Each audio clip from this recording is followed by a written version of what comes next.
वैसे आज के समय में देखा जाए, जो व्यक्ति बीमारियों से ग्रस्त होता है, बीमारियों से घिरा हुआ होता है, कहीं ना कहीं किसी सदस्य की भी घर परिवार में कुछ भी बीमारी होती है तो पहले वो तर्क लगाता है कि इसके ऊपर किसी ने भूत प्रेत का साया तो नहीं कर दिया है, इसको किसी भूत प्रेत के गिरफ्त में तो नहीं आ गया है।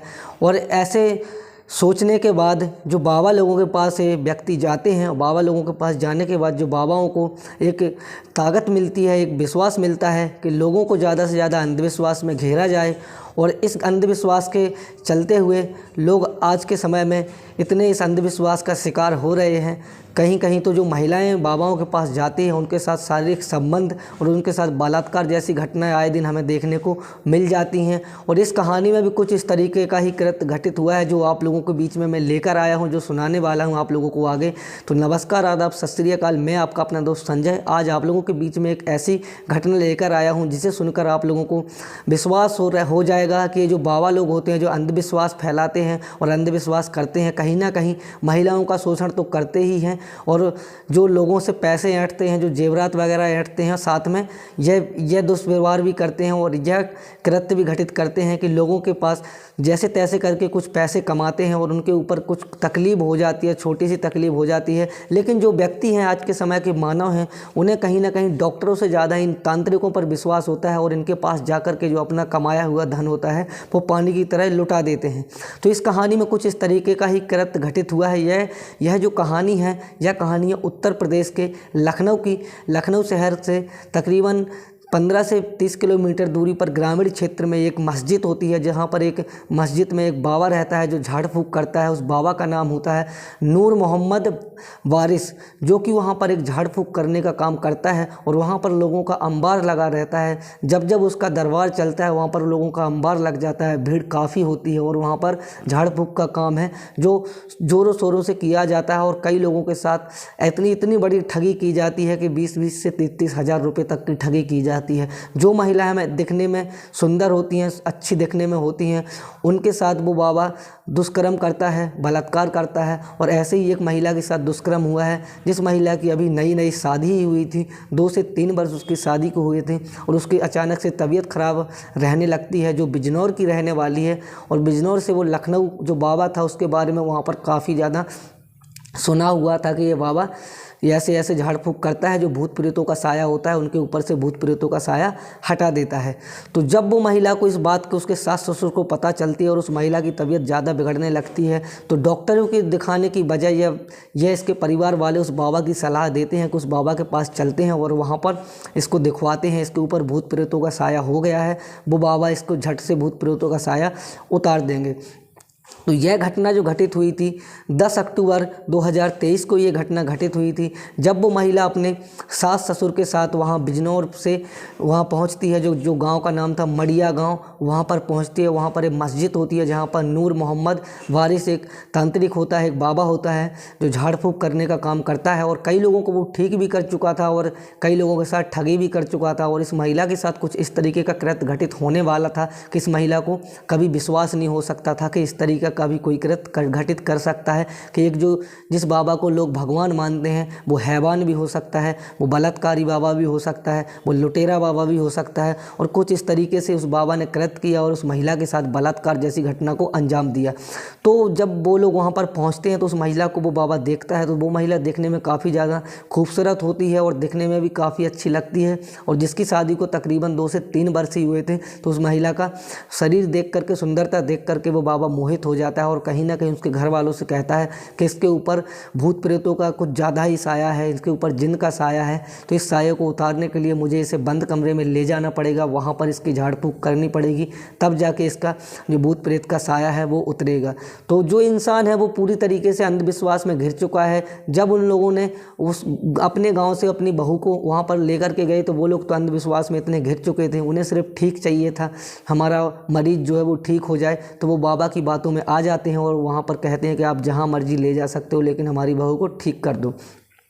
तो बाबा इतना मौका पा करके वहाँ से अपने जो उसके चेले चपाटी होते हैं उनको ले जा करके कहते हैं कि आप इसे एक कमरे में ले आओ और जो वो इत्र रखा है वो इत्र लेके आओ और इसको सुंघाना है। जब वो इत्र लेकर के जाते हैं तो वो एक ऐसा जहरीला इत्र था जिसे सुंघाने के बाद जो उसकी बहू थी तुरंत बेहोश हो जाती है।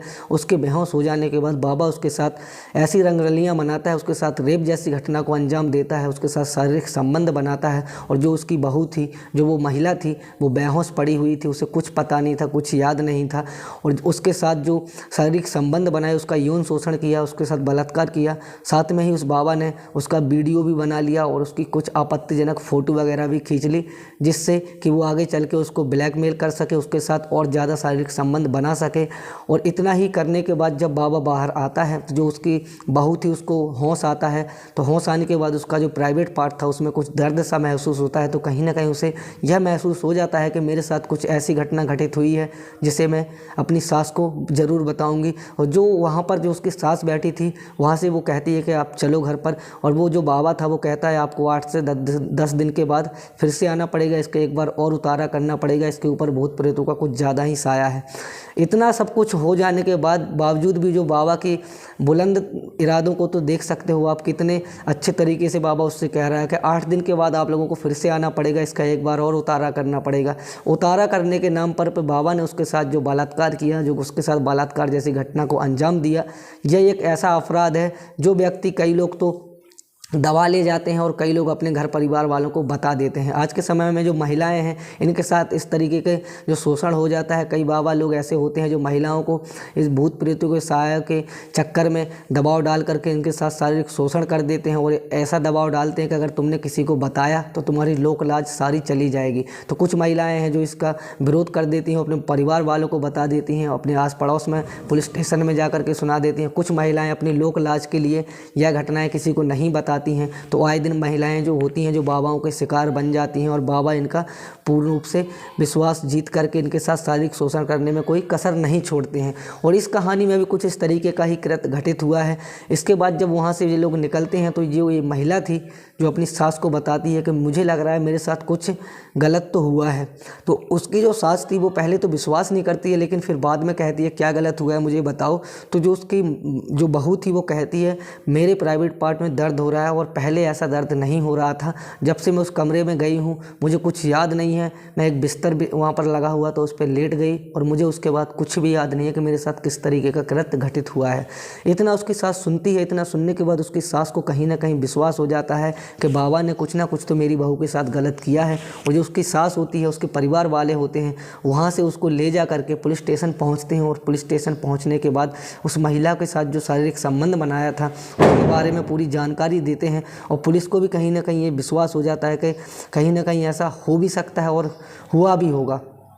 तो फिर पुलिस वाले जो मड़िया गांव था वहाँ पर एक थाना पड़ता है, वहाँ पर ही वो रिपोर्ट वगैरह दर्ज करवाते हैं। रिपोर्ट लिखवा करके वहाँ से जो पुलिस वाले थे वो उसका जो मेडिकल वगैरह करवाने के लिए हॉस्पिटल भेजते हैं। तो हॉस्पिटल पहुँचने के बाद कुछ ऐसा सामने आ जाने वाला था, ऐसा वक्त सामने आता है कि जो उसके सास ससुर थे, जो पुलिस थी, वो सभी चौंक जाते हैं कि इस तरीके का कृत्य एक जो बाबा है जिसे लोग भगवान मानते हैं, जिसको झाड़ फूँक करवाने के लिए दूर दूर के लोग आते हैं, उसने ही उसके साथ ऐसा कृत्य कर दिया, इस तरीके का कृत्य घटित कर दिया।